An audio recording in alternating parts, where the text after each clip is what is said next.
We are now streaming. Hello, it's Sunday night. My name is Julian Hall. Welcome to Let's Kill Twitter.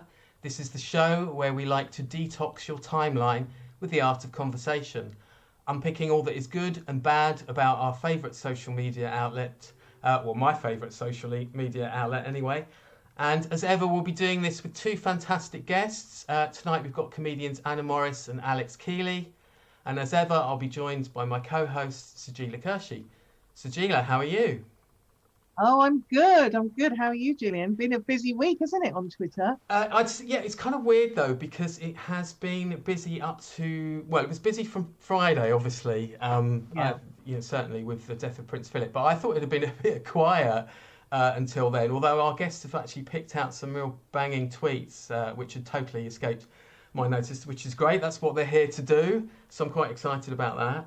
Quite upbeat. There's a bit of sun in the air, which is great news. And the only thing that's sort of slightly puzzling me is this whole... Tomorrow, of course, is the kind of opening up, the big 12th of April moment. Mm. And I'm sort of just a bit curious about how it is that everyone looks forward to paying 5 times the price for their alcohol. What is that all about? It's like, hooray, tomorrow pubs are open and I can buy a pint for 5 times what I could have bought some cans of Stella in other beers are available in Sainsbury's. Other supermarkets are available. Well, I've literally just returned from Box Hill with a friend. I know this is only officially happening tomorrow, but I sat in the back of her car with a mask on. She had a mask on. We both had our first jabs. We just had a test, and fine. And Box Hill went for a walk, and it was all perfectly civilized. So people are behaving themselves. And then went to look for somewhere to go and get a coffee or something to drink. Nowhere's open. We had to resort to McDonald's drive-through, and even there, they're not letting you kind of really park up more than 3 cars. So tomorrow, I don't know. It can either go really, really crazy, and everyone's just wanting to buy those overpriced drinks just to be out, or nobody will be in the shops, and it just we'll know next week when we have our sorbet. We can reflect on it this week ahead. This is true. That's what it's there to do. Yeah, I mean, I think that it's not like mega warm, but it's pleasant enough. I mean, there's a lot of people who've booked hair appointments, and there's an awful lot of restaurant bookings, I'm told. Can't remember the last time I did that anyway. I think that's more than 2 years ago. But all the restaurants are fully booked, apparently, so for the outside tables. I can't wait for the hair. I just want to get my hair done. But I'm not going to go straight away because they'll be a little bit cack-handed. They won't be... They won't be informed. Do you know what I mean? Yeah. Comedians, we're not going to be guys out there, when you go to comedy shows, can you just cut us a bit of slack? Well, we're going to be a little bit out of practice. So, don't expect comedy gold straight away because our timing might be off. But same way, hairdressers or eyebrow threading people, which are the 2 places that I want to go to, I don't want to be the first batch because I want them to get their hand in practice. So I'm going to sort of avoid going to any, kind of grooming things until maybe I should have reworded that. Yeah. But I'm going to wait a couple of weeks, I think, 2 or 3 weeks, until they've got used to their scissors again. Because they're probably rusted over a lockdown, let's face it. And then I'm going to trust them with my hair and my eyebrows. Yeah, that's fair enough. I mean, I do sometimes feel a bit like I am the anti-economy. I've got my hair clippers in one hand and my flask of coffee in another. It's like, no, I will not pay for anything. But, I'm going to have to go back into old habits at some point. Look at this needs doing. It's out of control. I don't think it looks too bad. I mean, this has gone mega short, but I'm losing my hair anyway. So I just thought, well... Maybe this will just get me used to it, kind of grade by grade of losing my hair. I think that's where I'm at. But speaking of somebody with lustrous hair, it's now time to introduce our first guest, and it gives me great pleasure to introduce Alex Kealy, who I've worked with many a time. So reading his biography should be a breeze for me. He is former finalist, for the So You Think You're Funny competition. He's been lauded by the Sunday Times and the list for being among the best of the next generation of stand-ups. And he's got some fantastic writing credits as well under his belt, including Mock the Week, The Now Show, and The News Quid. So it gives me great pleasure to introduce Alex Kealy. Alex, please unveil yourself. I thought I would say how tomorrow is going visually. I think it's going to be a bad There we go. It's Oh. tomorrow's going to be shit. It's basically He's just rained on our parade. Look, I'm merely the sort of Google weather trends messenger. Yeah, hi. Thanks for having me. How are you doing? Yeah, not too bad. How do you know how I'm doing? I just told you in the intro. Yeah, no, pretty good. I will have to say you slightly catastrophized about tomorrow now. I'm a bit disappointed about the weather. But You'll be able to have your Stella cans. You know, Stella cans can be enjoyed in whatever. Apparently so. I mean, I don't even drink beer. This is, I'm just a total lost cause when it comes to that kind of thing, really. So I found my drinking in lockdown has just become much less to almost non-existence, which, judging by the recycling around here, that I'm alone in that fact. But how have you found it, Alex? How's lockdown, and how is the prospect of emerging from lockdown as well? Look, I mean, like haircut tomorrow. I'm having a pint tomorrow, but the haircut is the real. That's the real deal for me. I just can't wait for that. Yeah, I mean, it's been the most. I hope it's the most depressing year of my life. That's what you can't tell what the future years are going to be. But I hope it's up there at the end when I'm on my deathbed. I hope 2020 to 2021 is like really high on how depressing my years were. Because if others start to win, that's a bad sign, I think.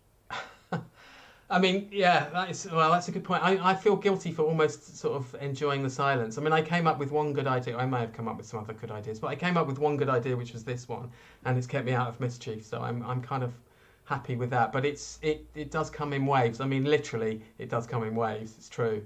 So listen, before we introduce Anna, I just want to ask you what your kind of memorable Twitter engagements have been. I mean, I think there's presumably still at the beginning of your Twitter. Have you got the twin pin tweet? No, it's a different pin tweet because I remember the famous headline one. Well, wait, which was the headline one? Oh God, what was the name? The Canadian singer.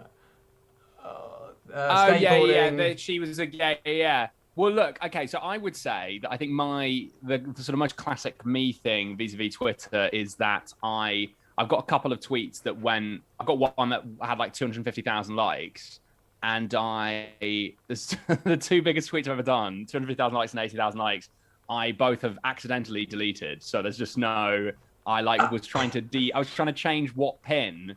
I was trying to delete a different tweet, and then the pin tweet pops up. And so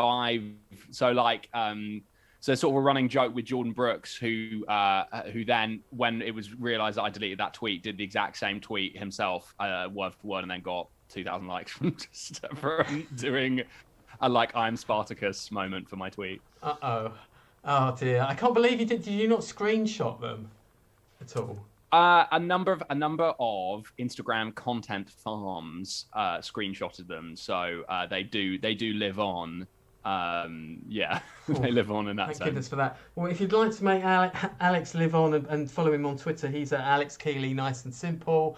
Obviously, just the Alex Kealy. I did the nice and simple.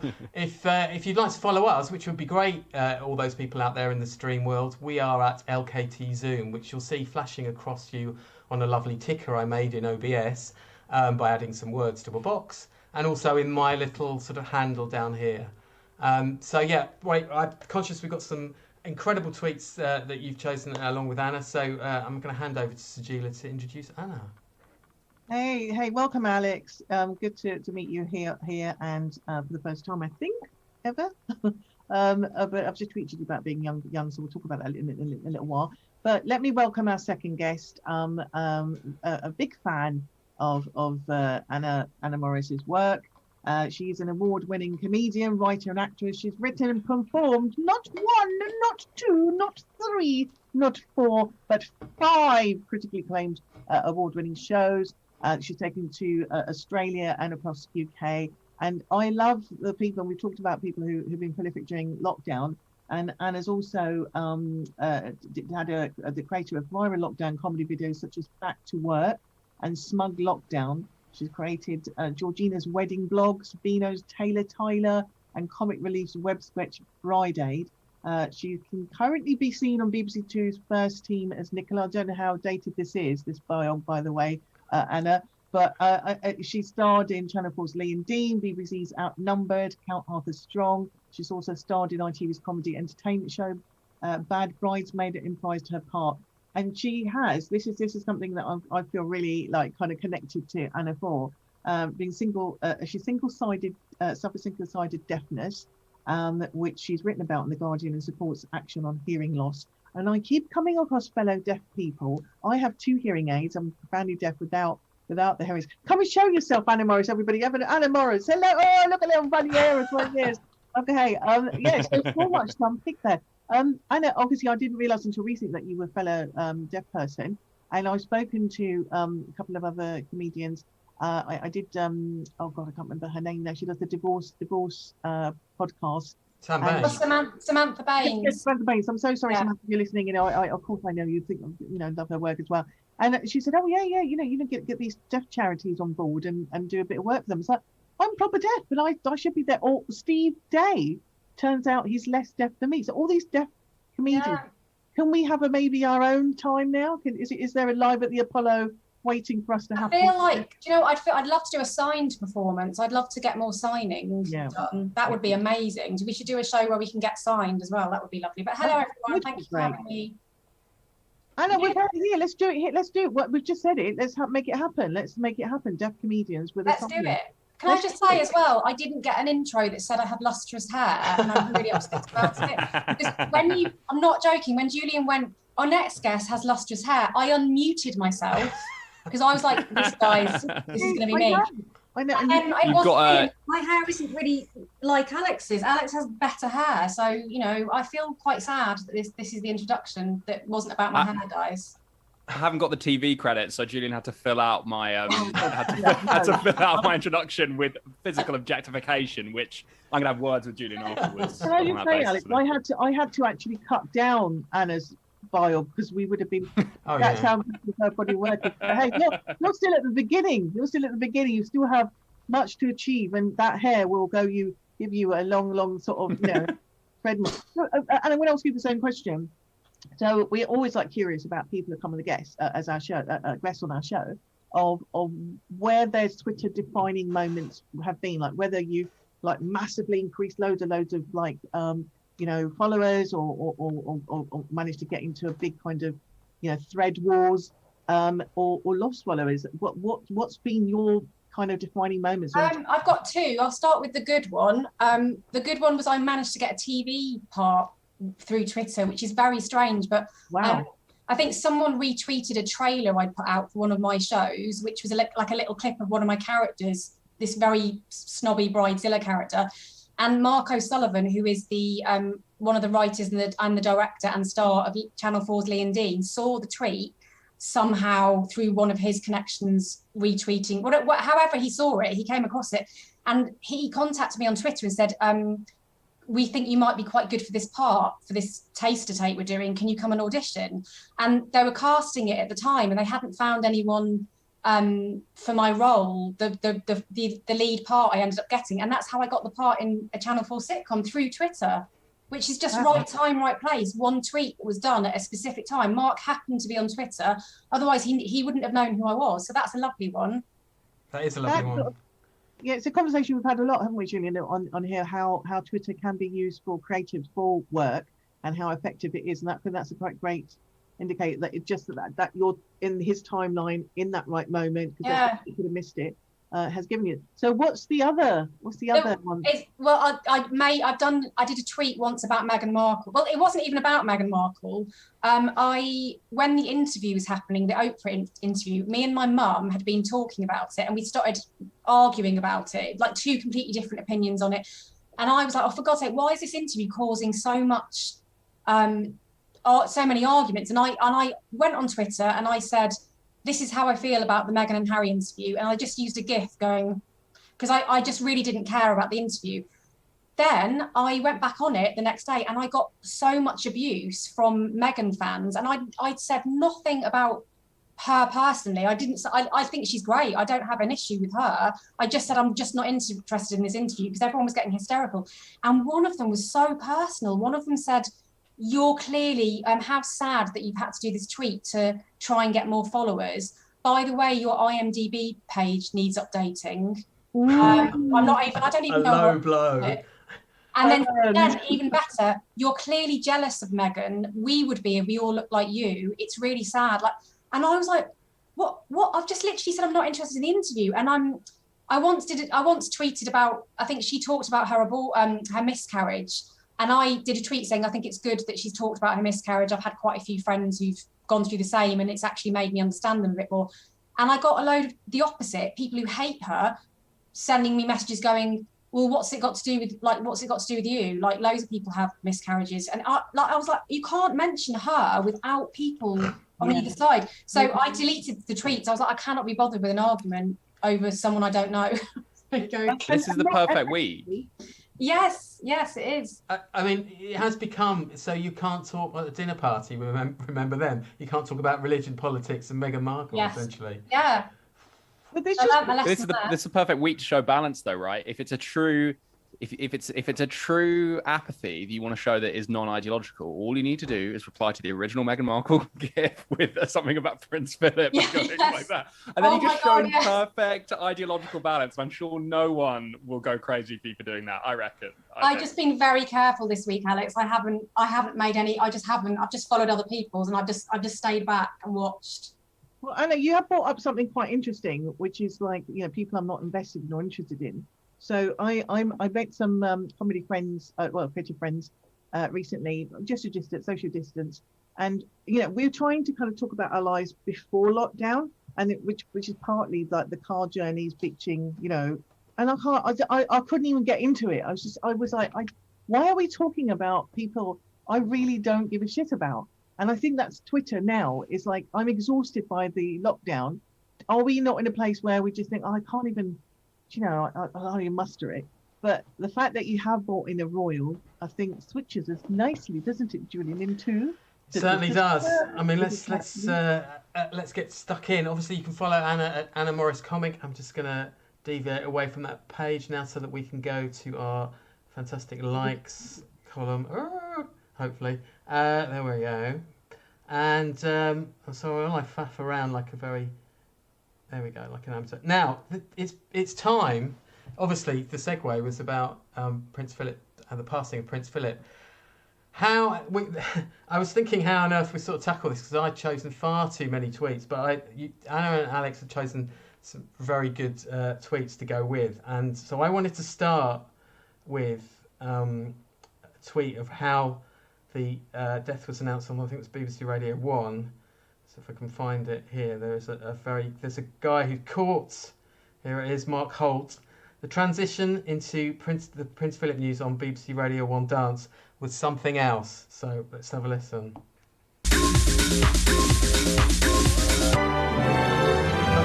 Let's do it right from the beginning because I like the beat.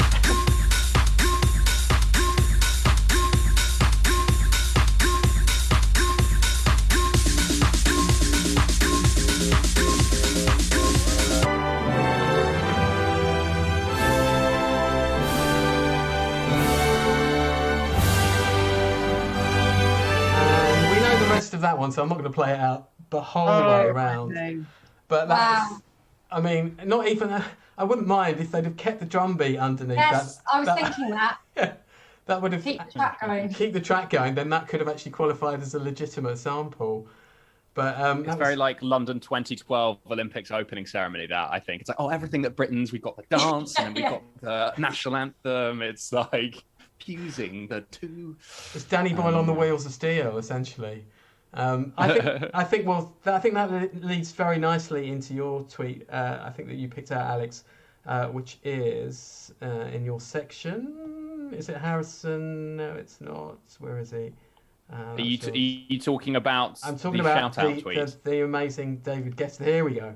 yeah. So should I first remind people of? I think it's absolutely You got to go to the original. You got to go to the original to give the context. So let's go to the original. So this was David Guetta, Superstar DJ. This was how long after George Floyd's murder? Not very long. Like the week. Like it was like really, really soon. Might have been even like it was the sort of week. It was the week and in June. This is so I managed to find some footage of this, which I will rewind accordingly. And this was David Guetta's tribute to George Floyd. Is going through. right, people. United at home. The world is going through difficult times, and America too, actually. So last night, I knew we were gonna do this, and I made a special record. So this record is in honor of George Floyd, and I really hope we can see more unity and more peace when already things are so difficult. So, shout out to his family.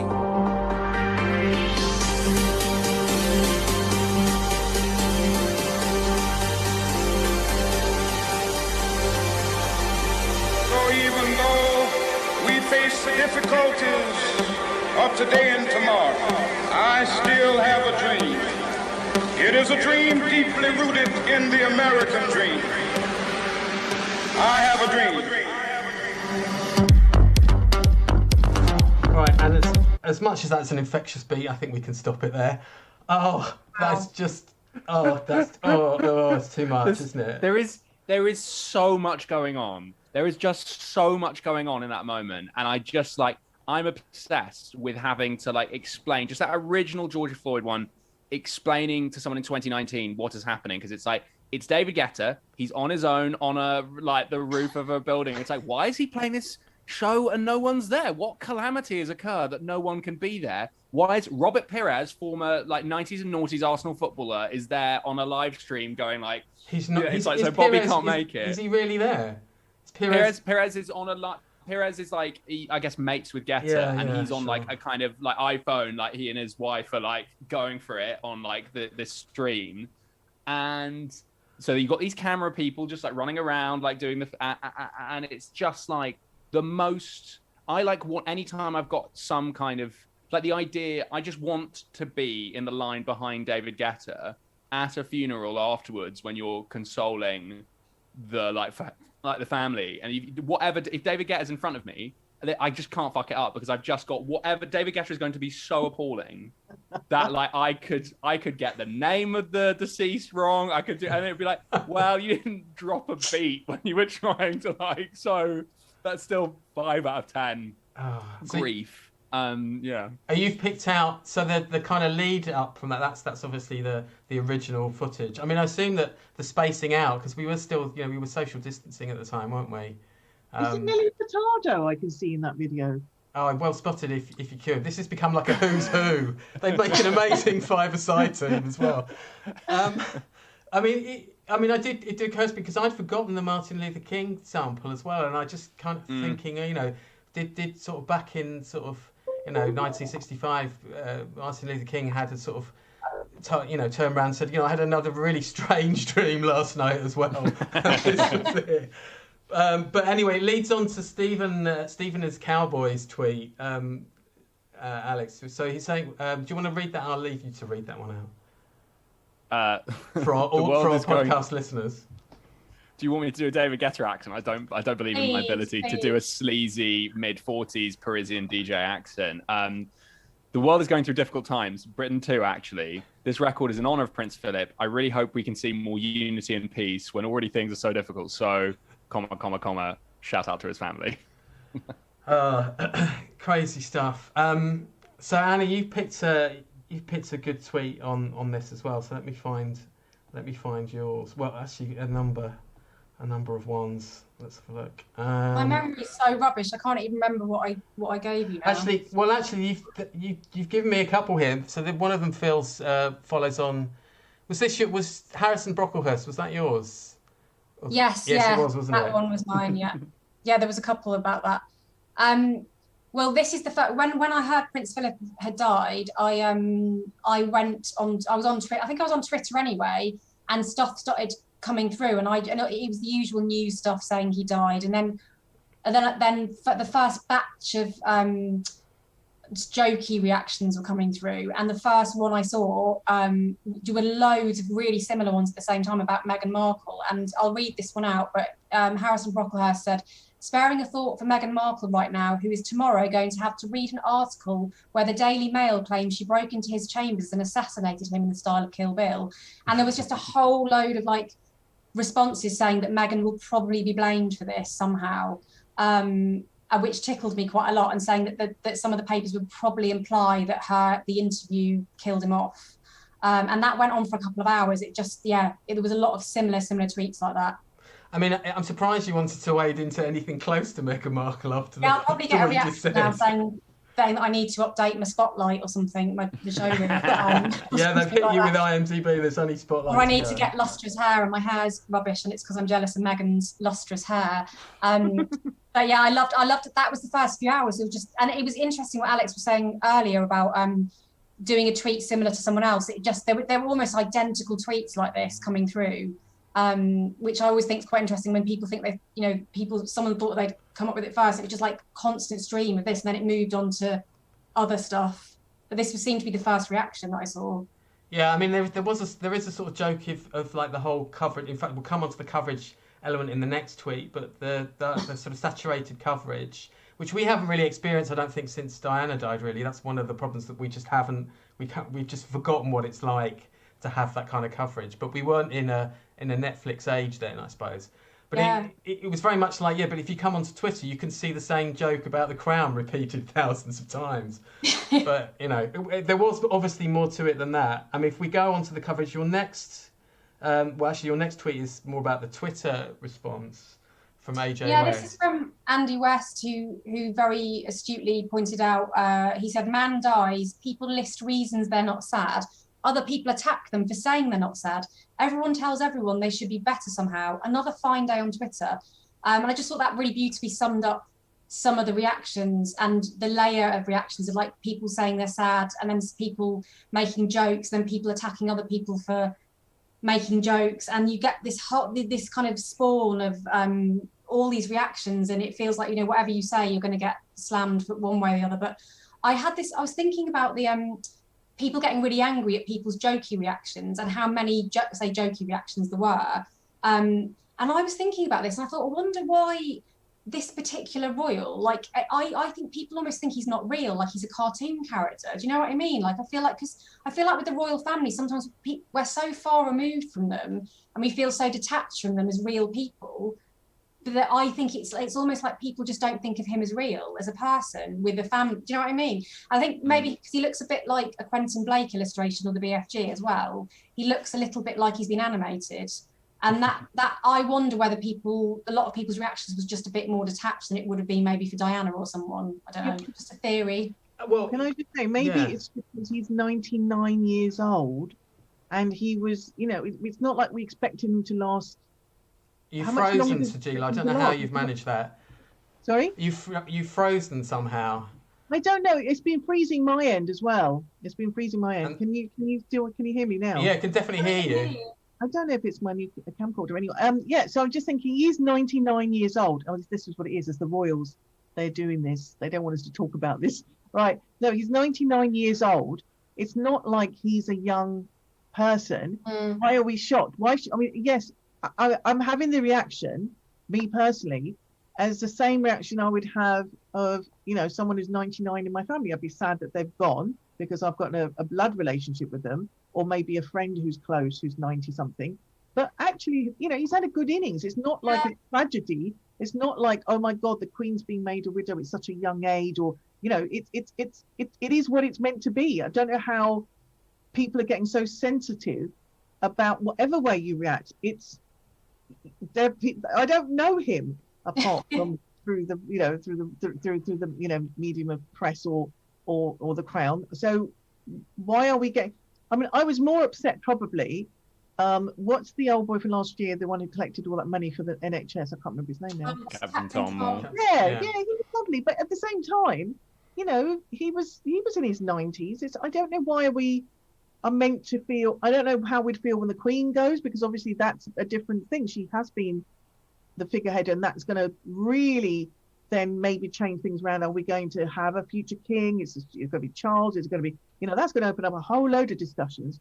But with a number of people are going to make some tweets they regret that day. Yeah. There are going to be a number of people that make some tweets that choose the sweet, delicious likes of setting yourself on fire for a moment and then possibly ruining your life. Yeah. Do you think some people have started planning their tweets already? Do you think some people are going on?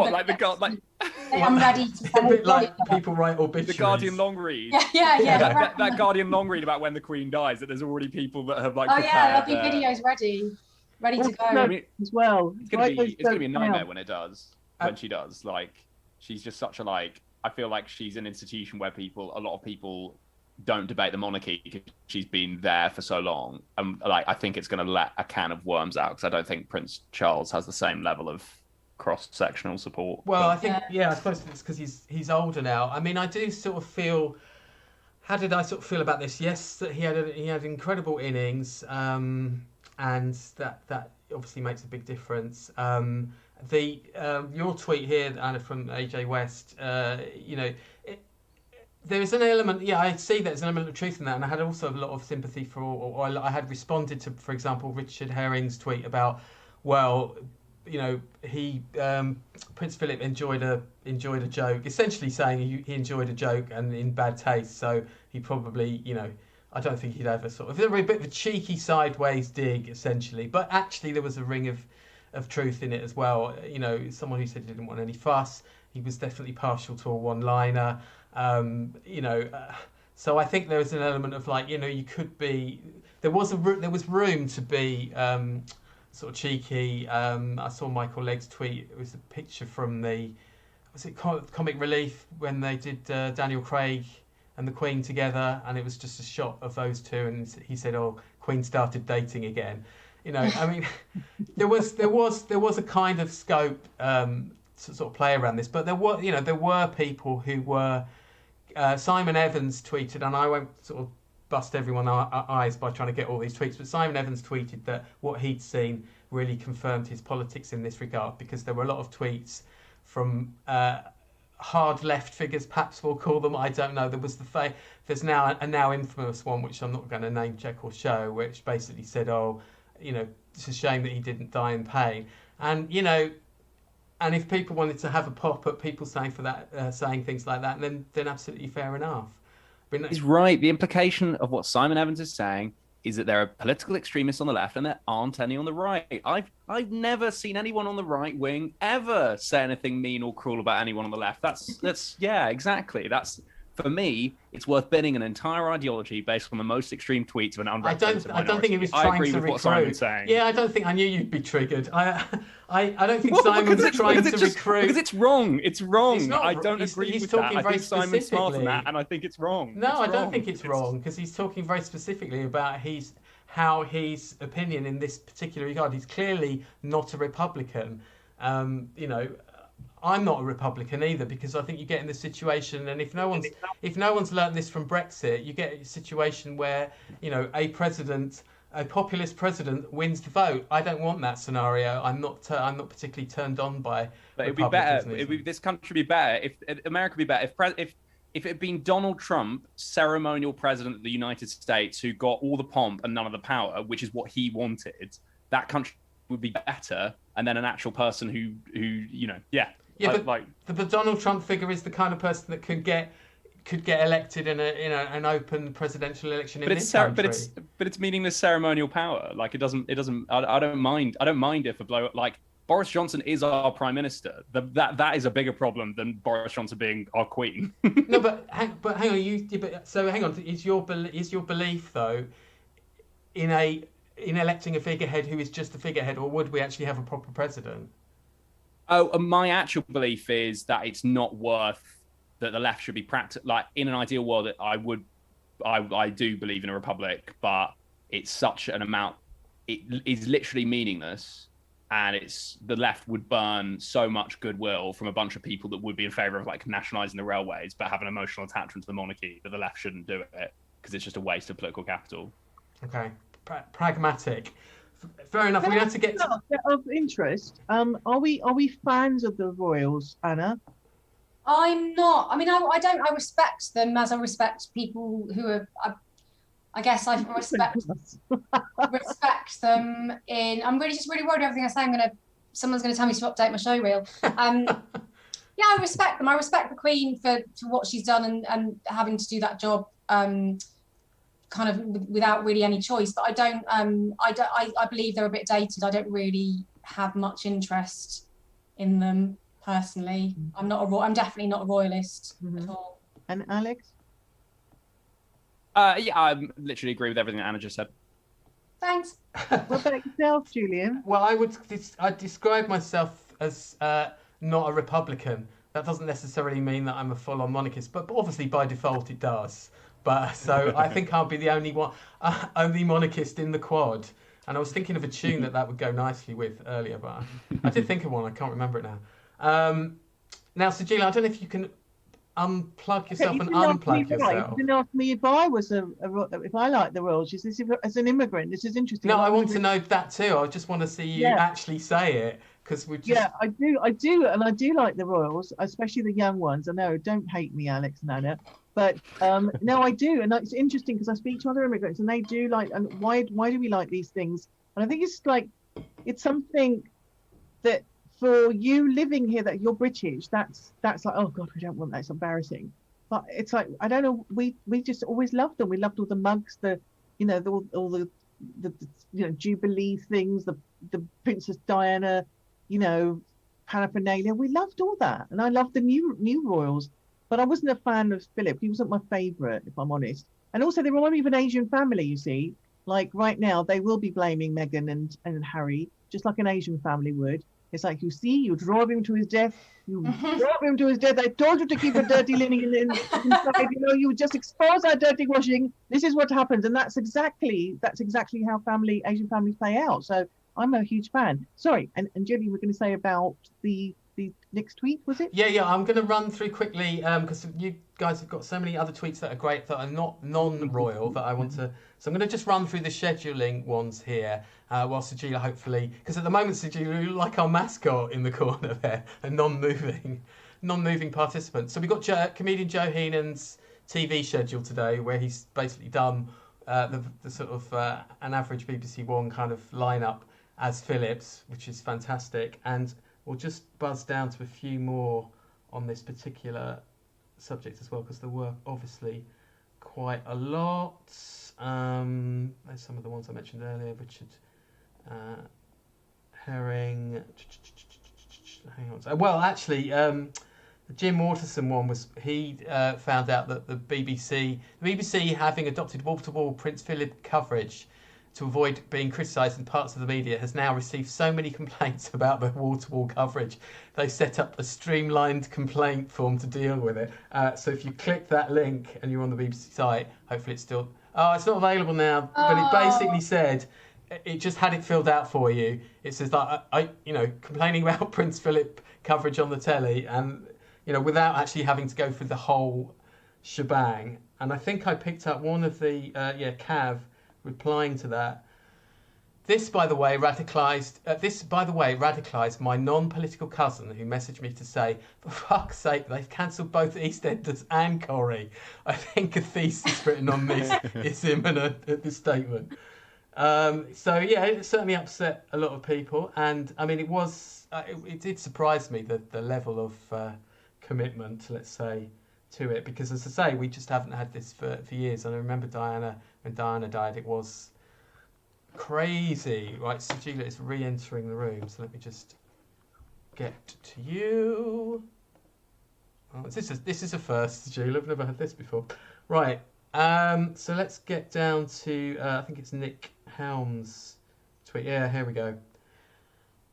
Nick Helm, we should all be grateful to be alive and well in 2021 with access to Netflix and Amazon, because when the Queen Mum died, Blockbuster was fucking ransacked. I love this tweet. Loved it. That's great. Right, let's just go. Hey, I can see you now, all live and everything. Oh, that's great. So listen, we've inevitably spent a bit of time on Big Phil. I always thought he was called Big Phil, but that was Philip Scolari, the Brazil manager. So Also, one of the best Spitting Image characters on the first Spitting Image, I think, Prince Philip. But anyway, that's enough of me showing my age. Let's go to. I think we're going to go to Alex's Amazon tweet because I'm really interested in this story. Both the tweet story and then the sort of backstory behind that as well. Because I did notice about the union polling. So Alex, tell us about this tweet and the story behind it. So this is like one of a bunch of tweets where essentially you've got like people saying stuff like, look, unions might be all right, but for my position as like a kind of freewheeling Amazon worker, they don't work for me and I'm finding them pretty intrusive. And hey, I could be spending those union dues on insert good and all service here. And but it's always with people with like 0 followers and like a mysterious alphanumerical handle. And their like only tweet is like, me likey Amazon, me love working for my corporate overlord Amazon. And then you can see that, so in this case it's a stock photo, which you can, if you type dude like happy looking dude or something, right, I can't remember what the prompt is, dude perfect on Google, you can find it. And then there are other ones where it's pretty obviously like an AI has used input faces from different people and like amalgamated a sort of novel face, but like based on, so there's a lot of them flying around. And it's just, I mean, like my like hyperbrain conspiracy would be, I think it is such obvious shit astroturfing that I assume Amazon isn't this stupid. Yeah. Maybe they are. But my other assumption would be it's another tech company like making it look like Amazon is doing this, or people on the left pretending that Amazon is this incompetent. But I mean, Amazon is really trying to bust unions or prevent unions being set up. Well, I mean, didn't they lose? Didn't the workers actually vote against unionizing at one of those? Yes. Yeah. I think some of it's like certainly some people want, obviously, some people want to contest it, I think, that vote. But I mean, like, it just to me is like, it does feel fairly clear. And like Amazon had this whole thing as well where they were like, it's not true, like, man, that people are pissing in bottles at our depots. And then they had to like retract it, and like James Bloodworth, the journalist, was like, no, I went undercover. Your people were like so time monitored for breaks that they couldn't, and they had to walk so far to the toilets that they just pissed in bottles in the warehouse, and I found bottles of piss in the warehouses. And like, so Amazon just keep doing all these like Steve Buscemi backward cap, hey fellow kids, like interventions on Twitter to like be like, hey, you know what's cooler than unions? Monopoly power, that it doesn't have to deal with unionization.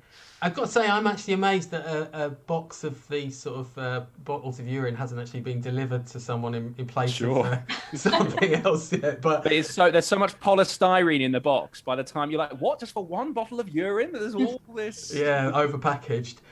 That is a fascinating story, and I've got to say, surely your theory might well have some credence, because Bert at OK4 has got no followers and is following 9 people, and surely who takes advice from anyone that's got no followers? I don't know. It's just astroturfing the conversation. We can't trust. This is why you should kill Twitter, because it's not. We don't know whether anything's real. Like, there's so much of it can just be corporate astroturfing of opinion to legitimize. So is this reverse astroturfing then, essentially? Is that what we're going to have to call it? I don't know. Do you know what I mean? Yeah. It's so dumb that I'm like, can Amazon have done this? It's so like, we're the bad guys of them, but like, I would believe it more that it's some like left-wing shit poster that has like made up these accounts. If one of them appears with a prime tick, then we know it's a wind-up. Yeah. Guys, do you want to sort of wade in, or should we? Are we going next? Yeah, I think. Look, you guys, why don't you throw your hand in? Anna, do you want to tell us anything that caught your eye, that you'd like to sort of, that you remember picking, or even if you don't remember picking, something that you might have... Oh, I'll give you a nice one, the animal one. Oh, animals, right. And this is just a really quick. I haven't got a lot to say, but basically there's a couple of them. Yeah, there's two. The donkey one's really cute at the bottom. Oh, that's so sweet. This is just a really sweet video that was tweeted as an animal sanctuary in Spain, I think. It's very cute. Steve, I'm glad you've joined me this morning because I wanted to talk to you about what's been going on in the feeding shed. There's been some regular break-ins happening, and it seems to happen a lot when you're let out of the run. Now, I'm not saying it's you. I'm just saying that there seems to be a correlation between when you're free and when the break-ins happen to the feed shed. I'm just getting a little bit concerned that, don't give me those eyes, all right? We're trying to, don't. All right, it's very hard for me to tell you these things, but we did notice that one of the sacks had some teeth marks in it, and let's just say they weren't cat teeth marks. They were more like donkey teeth marks, and the donkey teeth mark, please don't try and Steve, look, you're not, I feel like you're not listening to me. Dottie, can you have a word with him? So anyway, look, what I want to do is I just wanted to ask you, could you stop breaking into the feed shed? If it is you. I'm not saying it is you, but would you mind stopping? Thank you. I mean, it's just so sweet, and I think the reason I chose it for today was just I feel like when I'm on, there's so much hate on Twitter and there's so much negativity, and I just occasionally come across a little gem like this, and I love animals anyway, but it just was such a nice thing to see that gave me a bit of I just feel like I need that at the moment, and I don't know if anyone else does, but there was a story about a llama as well who had lost her back legs and they put wheels on her, and that kind of thing just is a little bit of Twitter, a little moment in Twitter where there are good things on it and there are things that make you feel good. So I just wanted to share that with everyone. I love Steve and his pocketish ways of like, it weren't me, blah, blah, blah, blah. It wasn't me, I love you, you know. I just love that little bit. That was a really beautiful video. Yeah, there. It's just nice to see some nice heartwarming things amongst all the negativity. So I just thought it was quite a sweet one to share. I mean, when it started, I wasn't sure whether it was actually the donkey talking because the camera hadn't panned round. But it's like, wow, this is amazing. But yeah. Was it Steve and Sweep? Was it Sweep? The other one, Sweep. The other word was it Sooty? Sooty. Well, the puppets or the puppets or the donkeys. I thought it was Dottie was the other one, but maybe I'm wrong. It was ever word Dottie. I just love that it's a little family. That it's just this is lockdown life for him. Yeah. It's very sweet, and I love the little bag of the disabled one with the. It's been given a little. You've got rid of it now. Where's it gone? The little. Okay. Been given like it was on screen for long enough. That's enough cute. That's enough cuteness. That's enough cute. Right? That's your little bit of cute. Okay, if we go with Alex now, let's just. I will. Alex, yeah, okay. That with.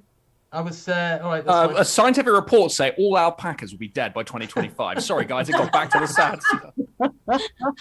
That's better. Right. Okay, Alex. Which ones of yours would you like? There's a Ted Cruz one. So we've done those two as well. I mean, the Ted Cruz, the audio is pretty funny from that, I think, because it's such a like, but maybe you have to be like an American politics, I suppose these like Republicans ragging on each other is quite funny. But so do you actually? Is there any audio on? Oh, there is. It's not very. There's audio. If you press play on the audio. Okay, so tell us who. So Jonathan Swan is a journalist, I think, isn't he? He's the one. There's right. that really. Oh gosh. He's the one. He's the guy who's going at the charts from that interview. He's that mega meme of that interview with Trump where he's like going. And then he also did a very good podcast series after the election, after the sort of transition, talking about the inside scoop on what Trump was like immediately on election night and what the plan, like the basic plan to steal the election and all this stuff. He had all this, like, all these Republicans who've clearly, like, given the dirt, and I'd really recommend that podcast series. It's like, I can't remember what it's called. It's on Axios, Jonathan Swan, like, something Axios, about the election. It's great. Okay, so do you want to just read it out? Tell us who Speaker Boner is, and Ted Cruz, obviously sad vampire Ted Cruz. You can, as Charlie Brooker once called him, you can, just fill us in, and then we'll play the clip. So John Boehner, basically, this is Jonathan Swan saying that when John Boehner was recording his audiobook, I was told by sources that during the wine soak sessions, he would deviate from the book's text and insert random violent attacks on Ted Cruz. Well, here's some tape, listen to the end. And basically, Boehner is like an establishment Republican who, like, hates, like, Ted Cruz and the sort of Tea Party-ish, like, hyper caucus that, like, Cruz represents. And Cruz is just supposed to be, like, personally a very like parking ideology. He's supposed to be an inherently personally deeply unlikable person. And his Simpsons impressions are appalling. They're really bad. He thinks they're really good. It's really worth watching a clip of Ted Cruz doing his Mr. Burns. It's very, very bad. Oh, it is. Yeah, I think it is bad, even for a civilian, I would say. I'm not judging him as a comedian. I'm judging him as a human being. They're bad. I mean, apart from Mitch McConnell, I think that Ted Cruz, because obviously he stood for to be presidential candidate in 2016. I mean, and he got through to. I mean, he was one of the last one standing, wasn't he? I think, before Trump got the nomination. I was as worried about Cruz at that point. Because Cruz's like ideology is as bad, but he probably knows how Washington works. So he probably could have done almost worse things than what Trump did. Yeah, no, that's certainly the feeling. Let's have a listen to the Cruz diss then. I mean, the first in your family to go to college. Freedom means you can be a genius and invent new products that make you millions of dollars and helps millions of people. It means you're free to work your way to becoming the first in your family to go to college. It means you're free to reach as high as you want, no matter where you came from, even if you're a little kid sweeping a bar out in Southwest Ohio. Take it from me. You'll never know where you'll end up. That's freedom. I'll raise a glass to that any day. P.S. Ted Cruz, go fuck yourself. Freedom means you can be a genius and invent new products that make you millions of dollars. I was not expecting that at all. That was brilliant. I listened to the end. Yeah, I'm glad it said that. Oh dear. It's such a whiskey-soaked. I don't really like his politics, but he does a good audiobook, John Boehner. Well, I have to say that is very much one of those things that should come with the warning. Listen to the end, although it's only 30 seconds. But yeah, oh god, that's amazing. I have to say. So actually, Anna, I spotted a really good one from you. It was just underneath all the cuteness, which I haven't seen anything about this story. I didn't quite get what was going on. So do tell more about Jed Mercurio, and are people watching Line of Duty now? Is that on now? I think. Well, yeah. The reason I chose this was just because Line of Duty is such a talking point on a Sunday night, and people. If you haven't watched it, it's about bent coppers basically, and it's about this department called AC12 who are trying to find any corrupt officers. And Jed Mercurio is the creator of it, and he doesn't do a lot of tweets, but this just really made me laugh. This tweet, because he found in the New European, if you can open the picture, it says Bent Boris, and it's about corruption. And then he just did a funny tweet. Saying that BBC have turned down the latest storyline for Line of Duty, which I thought was quite funny.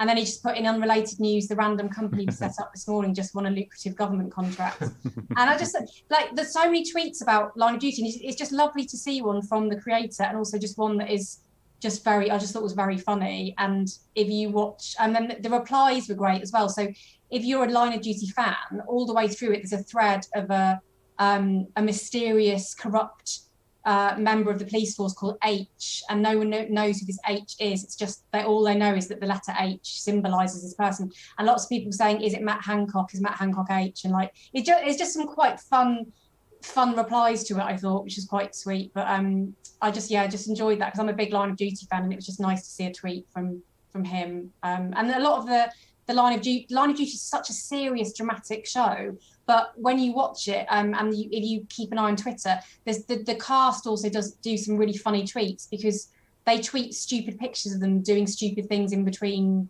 filming.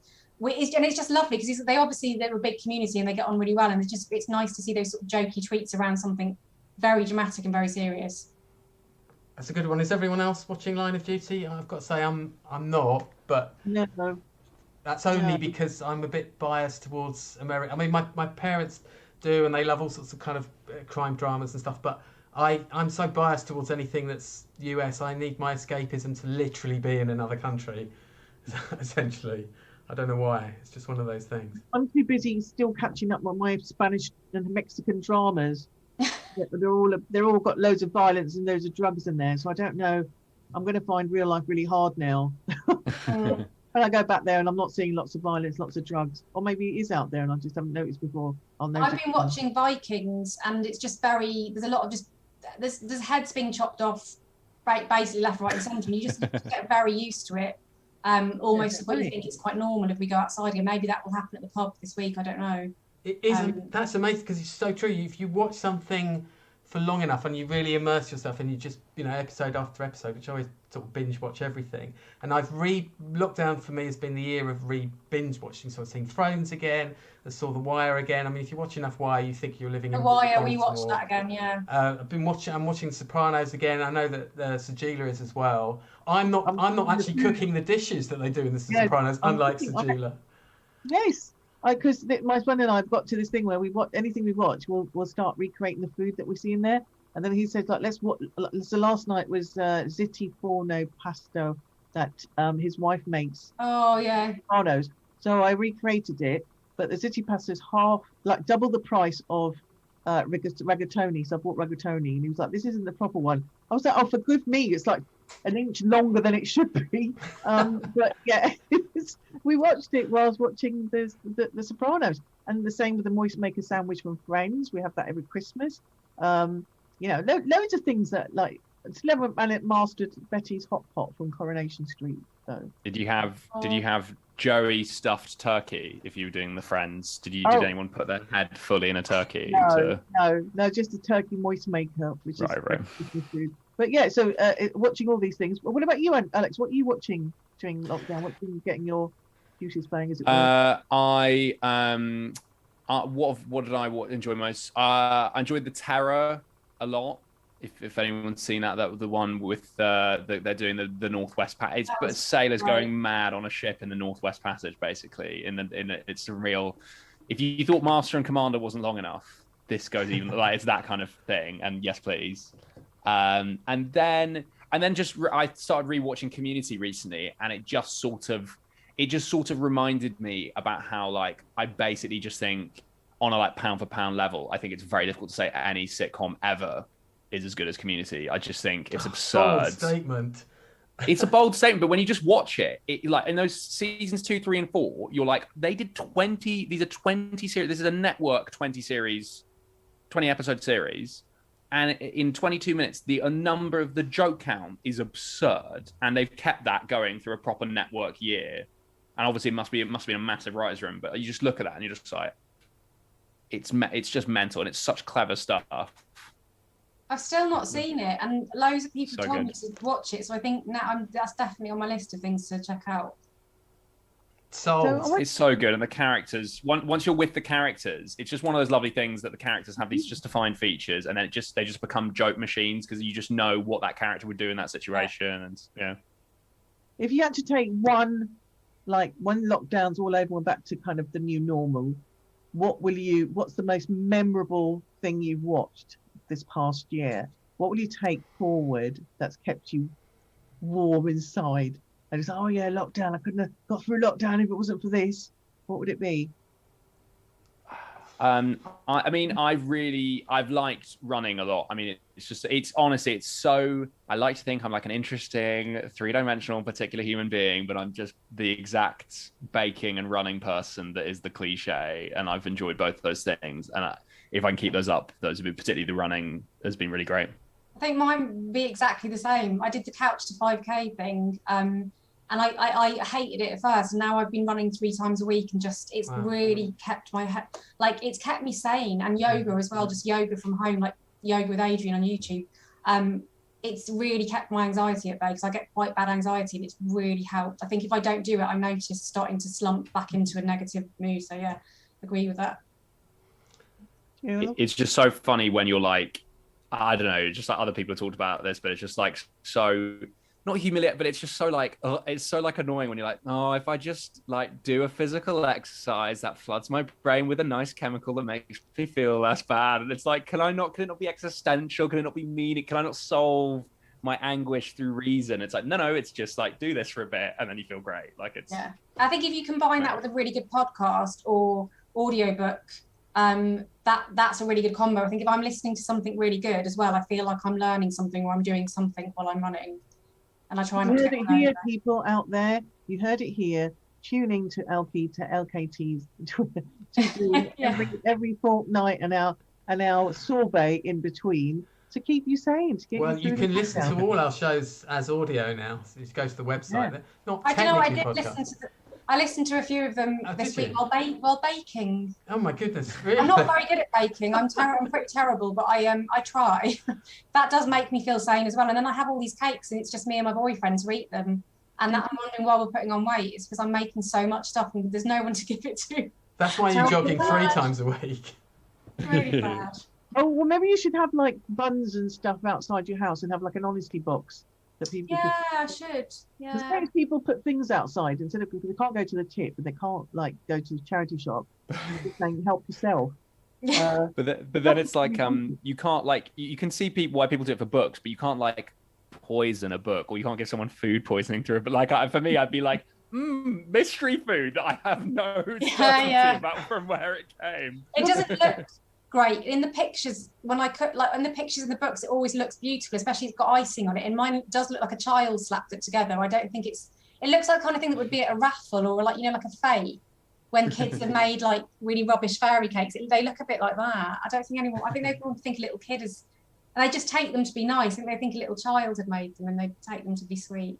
You're talking about eating like weird, strange things. I remember a few years back in Edinburgh, I don't know if you guys have come across this person, and a lot of comedians have told me the similar story, that somebody, like, so doing a pre-frame, to put something in your bucket, and a lot of us have got like a brownie in our bucket with a little note saying, I'm really sorry I didn't have any money, but I've made you a brownie. And all of us were too scared to, like, should we eat it? Do you think is it one of those special brownies? What should we do with this? And we're all carrying on this brownie for the radio, like you, and just speaking to each other, who got this? And we don't know who it was, this mystery person who'd left us these brownies in our bucket. Tweet us now. Huh? Until now, you're out there and you're listening. That's right. Did anyone, I feel like that could be a good plot for some kind of book or TV series. There's a serial killer in Edinburgh, but they just kill people through brownies. That could be brownies, yeah. A good little story, that. And I'm now upset that I never got a brownie. So if there's anyone listening that did make the brownies, why didn't I get one? Can I have one? It says Rebus investigates the gluten-free murders. Yeah. Specialised. You know, if you in Hannibal Lecter, he had to have a size 18, and it's like my sister used to really be cruel and tease me. She goes, you better get down a size, because otherwise you're going to end up being dressed. Do you remember? Have you seen it? No, you haven't seen it. Silence the Lambs. Is it Silence the Lambs? Yeah. It's Silence the Lambs, not Hannibal Lecter. Yeah. Silence the Lambs. Yeah. See, I'm giving away the plot. If you haven't seen, I've just been giving spoilers left, right, and centre. I've lined up one of your tweets, one of the ones that you selected. Which one then? Helen Lewis is waiting for you at the side of the screen. Oh, glad to get off my chest. Oh, you young people have made enormous sacrifices this year because of their public spirited willingness to protect the lives of older people. And there's a whole Sunday Times column. As an older person, I have to agree.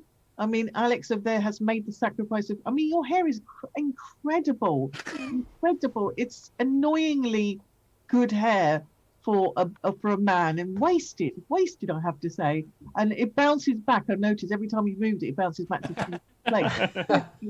I mean, I don't know about you, but I do think, like, my son's, you know, he's a young man, and he's really dealt with the lockdown really well. And I said to him, oh God, it's really lovely that you and I have got to connect this last lockdown. How lovely is that we've had this time together? Do you feel the same? And he's like 22, and he said, no, I don't. This is my worst nightmare. And of course it is. It's a worst nightmare for anyone young who's having to spend time with their loved ones. And at 20 odd, I would have wanted to be out partying every night. So I guess I wanted to direct this to Alex first, just because I see you as one of those people who have been, giving these sacrifices. Do you feel that you have made the world a better place this last year and in what way? Yeah, I mean, I think I agree with Helena's piece there and the argument. If I may, I mean, like, look, yeah, I mean, I'm vaguely the demographic that would still be partying a fair amount, and I like miss being on stage as we all do, and I miss drinking with friends. But equally, as someone who can like tutor maths from home, like as a fundamentally like middle class sort of job that I can do from home, and that like it's not watching Netflix is not like the Somme. Like it depends unless you watch the Somme, but yeah, exactly. The world at war is not the world at war. But yeah, so I think like age is an important like divider, and but I do think we need to remember about like class and jobs, because it's more like people like it's still like frontline workers, the ones that have been like getting the I just like it's been a shit year, and I do think just like young generations overall there needs to be like a changed economic settlement in this country, but it just won't happen because the Conservative Party have a really sweet coalition of voters who've got property like it. So Sajeela set you up to be a hero then, and you just totally smashed it. Young people you squandered it. I genuinely believe that they've got the same passion that I feel like when I was the sort of similar age. They've got that passion I haven't seen for a while, and that's really refreshing to see that the world can be a better place because they're going to fight, and they're going to be active and be activists. And so I'm putting a lot of hope on that generation. I might be wrong, but I kind of like to see what everyone else thinks. But I've always been quite proud of our young people. So don't let me down. No pressure out there, people. No pressure in your hands. Anna, do you what's your kind of opinion on this? I mean, like I said, I picked it because I just think, like, in terms of like this last year, I don't feel I've had to actually to keep myself alive. I don't feel I've actually sacrificed anything. I think I'll do it all over again. I think the governments have been failed us, but we as people, I think we've seen wonderful support from our communities. I mean, I definitely feel the support thing has, like, when I where I live in Hertfordshire, I feel like the first few weeks of when things started to get weird, that week when things started running out of the supermarket and everything started being weird, there was some, like, I got to know my neighbours, which I never had before, because I was asking if they needed anything. And then I remember going to the shops, and there was like one thing of toilet roll left, which I got, and then I felt terrible about it, so I gave it to an old couple outside because I felt so bad. And I think and then I went back to my parents for just before we properly locked down, because my boyfriend was up in Scotland and I was on my own and living in a little flat. And I went back to my parents, and where they live, everyone was just so lovely. We got to know neighbours we hadn't spoken to maybe the whole time we'd lived there, like new neighbours, and everyone came together, and it did feel like special, and it felt like people were really sort of making the effort to talk to people. Although it was quite funny, because my mum was hilarious. She was like, well, she said, someone rang on the doorbell from down the road, this young lady, and she asked if me and your father needed our shopping bought. And I thought, we don't look that old, do we? And I just thought that was hilarious. And then she went, well, your dad does, because he's grey, because my mum dyes her hair. But they're in their 70s, my parents, and they're perfectly fine going to the shops. But I thought how lovely that this young person from down the road had come round and said, do you guys need anything? And my mum was really insulted. So I thought it was quite funny, but it was quite, young people, see? Young people. Yeah, it was not, that was nice to have that. We've just got time for one more tweet, and it's on an age theme, actually. And again, it's one of yours, Anna. It's quite intrigued me about... It's from a while back now, but it's about gifts. Oh yes, if you scroll up, it's the first tweet. I think there's a little thread. Yes. This is a tweet by Jenny Zong. I think I've got that right, Zong. And it just tickled me, the tweet, but the reactions tickled me even more. So the tweet is, anytime I see someone use a reaction GIF, I immediately know they were above the age of 33. And it just made me laugh. And the randomness of 33 made me laugh. And I'm 40 and I use GIF reactions. And I just laughed. I thought, oh, is this something that people of my age do? And it just made me laugh. But then I read the responses and people were getting really angry. Like people older than 33 were taking it really seriously and going, well, what, you take it, sort of taking the piss and getting really angry. Then people under 33 were saying, well, the joke's on you because I'm 27 and I use them. And there's just a really interesting load of reactions, like people getting really angry about it. And then other people discussing Generation X, Y, Z, millennials, blah, blah, blah, and how they don't care. And then someone said, we in Generation X don't care what millennials think of us and our silly ways and stuff like that. And then I was going, well, what generation am I? X, Y, Z? I don't know what I am. And then I just went down a bit of a rabbit hole about where I fit and this whole argument between different generations. And it just made me laugh. It just really made me laugh. The reaction was huge. I'm actually slightly surprised that it's like under 33s that don't actually use. I mean, everyone to me seems to use GIF. It's like you have to be really quick on the draw. Like you've got to have had them already sort of in your sort of folder, and you know. Everyone seems very quick on the, or if they're doing something like, the Bernie's Mittens thing, which had loads of memes, and I'm sitting there with my little GIF generator about a day later, I'm thinking, what's the point? As someone who attempted to use TikTok, I think I managed to get 2 videos up, but it took me about 5 hours to work out how to do one video, and then it just didn't work. And I feel like I'm one of those people that tries. I try, and I just sometimes don't get it, and I'm like, just going to accept that I'll just use my little GIFs and my emojis. And just leave it at that, I think. I had no idea there was a season to use these. I know I use GIFs a lot, so obviously that's very telling. But I didn't know that there was a lifespan and that it's last season. I got that GIF so last season. I didn't realise there was a whole thing going on about that. Well, no one likes being told that they're slow about anything, right? So like each time there's like a new social media thing that leaves you in whereas like I'm delighted that like the one that I can't understand that proves my own mortality is TikTok, but because it's owned by the Chinese Communist Party, effectively, or was like heavily influenced by that, then I can pretend that my non-understanding of TikTok is actually a very honourable political statement rather than a symbol of how old and grey I am. I'm not uploading to TikTok because I'm actually very ethical, not because I don't really understand its interface in any way and don't care to. That's totally like me with not learning to drive. It's like, I'm saving the planet, Oh, God.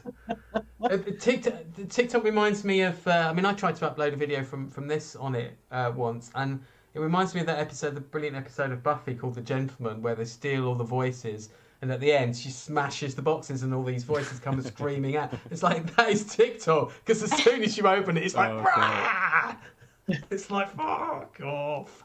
But I don't know. I mean, Alex, you quite like your memes, though. I mean, you like the, you've made good use of the head turner meme. You like your shaking hands emoji, I've noticed as well. This just seems very un-pandemic, I might add. But... Yeah, exactly.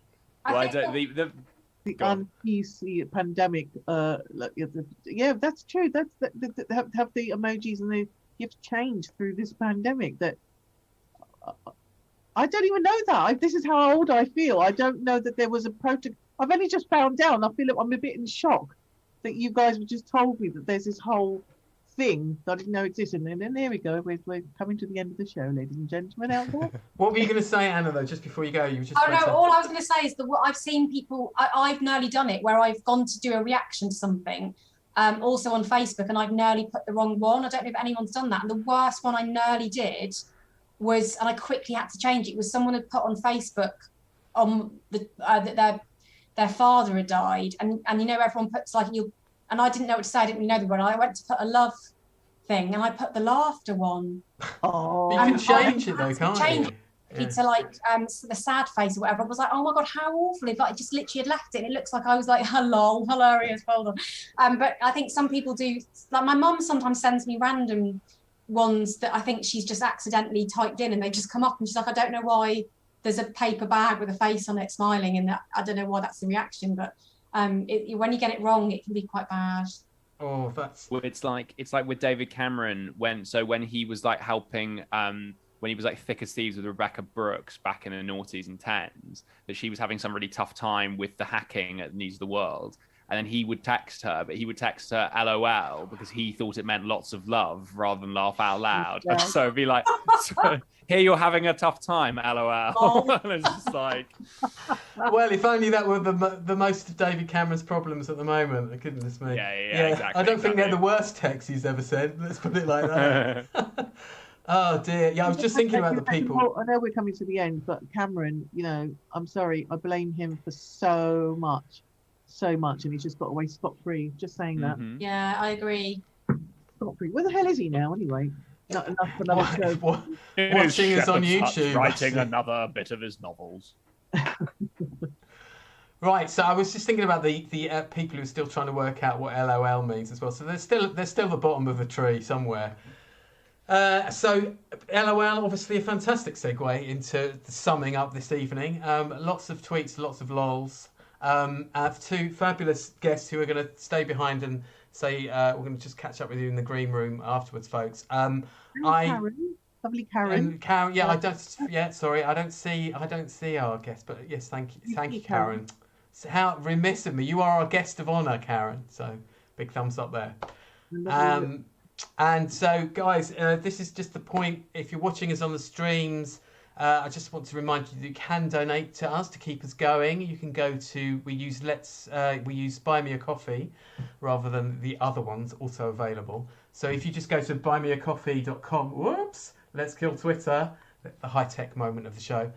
You can donate and buy us the said coffee. That would be fantastic. Obviously, please do follow us at LKT Zoom, and we'll keep you updated with future shows. But before we go, Alex and Anna, are there any forthcoming projects or any things that you want to plug?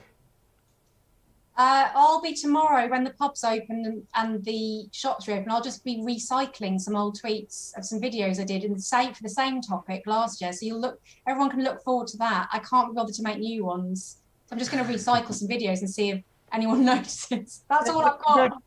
And for those who haven't seen it before, it is new. It is new. They haven't seen it before. Yeah, sorry, some great new videos that I've done.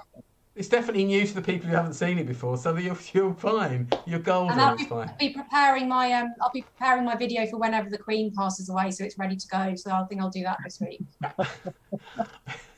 If you haven't been cancelled by the Meghan crowd by then. Oh my God, yeah. And Alex, don't forget you've got your jokes written already before anyone else is going to pass you or preempting that. What have you got to plug?